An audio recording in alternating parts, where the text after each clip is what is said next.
Letter है वो तो आपके सामने है। उस लेटर से इतना तो आप समझ गए होंगे कि बार किस मूड में है। बार इस मूड में है कि बार देखिए, जहां अधिवक्ता गलत है बार उसके खिलाफ खड़ी है, जहां न्यायपालिका में कोई कमी है बार उसके खिलाफ खड़ी है। न्यायपालिका में करप्शन का अवार्ड दिया जाएगा, ये बहुत आश्चर्यजनक लगा मुझे आज। जस्टिस वर्मा यहां से ट्रांसफर हुए थे, सभी लोग अपने घर से ट्रांसफर होते हैं तो वापसी आना चाहते हैं। तो इसका यह मतलब हुआ कि जो हमारे जजेस ट्रांसफर हुए हैं वो कल अपने घरों में 1-1 करोड़ रुपया पकड़वा दें और वापस आ जाएं। क्या यह मतलब है इसका? सुप्रीम कोर्ट के कॉलेजियम के इस निर्णय का हम विरोध करते हैं। जस्टिस यशवंत वर्मा का इलाहाबाद में भेजा जाना कतई बर्दाश्त से बाहर है। हाईकोर्ट बार ये मांग करता है कि उनको रिजाइन करवाया जाए, उनसे कहा जाए रिजाइन करें, और नहीं करते हैं अगर तो इलाहाबाद नहीं भेजा जाए और हम रिजोल्यूशन पास करके हम इनके इम्पीचमेंट तक का प्रस्ताव भेजेंगे संसद में। अगर वो यहाँ पर आते हैं तो वो अधिवक्ता उनके कोर्ट में जाएंगे? अगर वो यहाँ आते हैं तो पहले ओथ होनी है, पहले ओथ के दिन से ही हमारा विरोध रहेगा, उनकी ओथ का हम बहिष्कार करेंगे।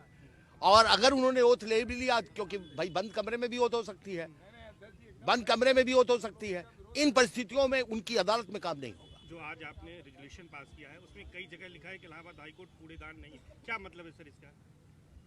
भाई सिंपल सी बात है, हमारे मेज पे एक जजमेंट, एक कागज पड़ा है, उस कागज को मुझे लगता है किसी काम का नहीं है, सादा कागज हो सकता है, काम का नहीं है, यूज हो सकता है उसका, लेकिन फिलहाल मेरा मुझे यूज का नहीं है, तो उसे उठाया, फाड़ा और थ्रैश बिन में फेंक दिया। तो क्या जस्टिस यशवंत वर्मा को वहां के लायक, दिल्ली हाईकोर्ट के लायक नहीं थे इसलिए कूड़ेदान में फेंका जाए? इलाहाबाद हाईकोर्ट के लायक है? क्या इलाहाबाद हाईकोर्ट कूड़ेदान है? क्या यहाँ ईमानदार जजेस की जरूरत नहीं है? कई अन्य सवाल भी आप लोगों ने जी हाँ, पब्लिक फेथ डैमेज हो रहा है साहब, पूरी जुडिशरी डैमेज हो रही है, पूरा न्यायपालिका जा रही है, पूरा डेमोक्रेटिक सिस्टम कोलैप्स हो रहा है। हमारे यहाँ जजेस नहीं है, संख्या कम है, मैं मानता हूँ। हमारे अच्छे जजेस को वापस भेजिए जिनको आपने बुलाया। हमारे अच्छे जजेस भी यहाँ से ट्रांसफर हुए हैं जिन पे बेईमानी का कोई चार्ज नहीं था। 24 मार्च को आप जानते हैं मेरे यहाँ गए हैं लोग। 24 तारीख को हम हमारी जनरल हाउस है, जनरल हाउस फैसला करेगी हमें आगे क्या करना है।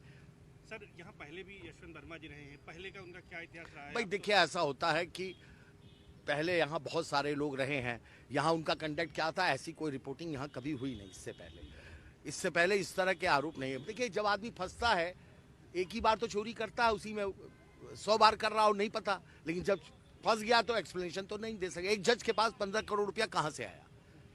15 करोड़ रुपया हम लोग, एक बेहतर अच्छे वकील को पता कर लीजिए, हाँ जो बेस्ट लॉयर होगा उसके घर में कैश 15 करोड़ नहीं हो।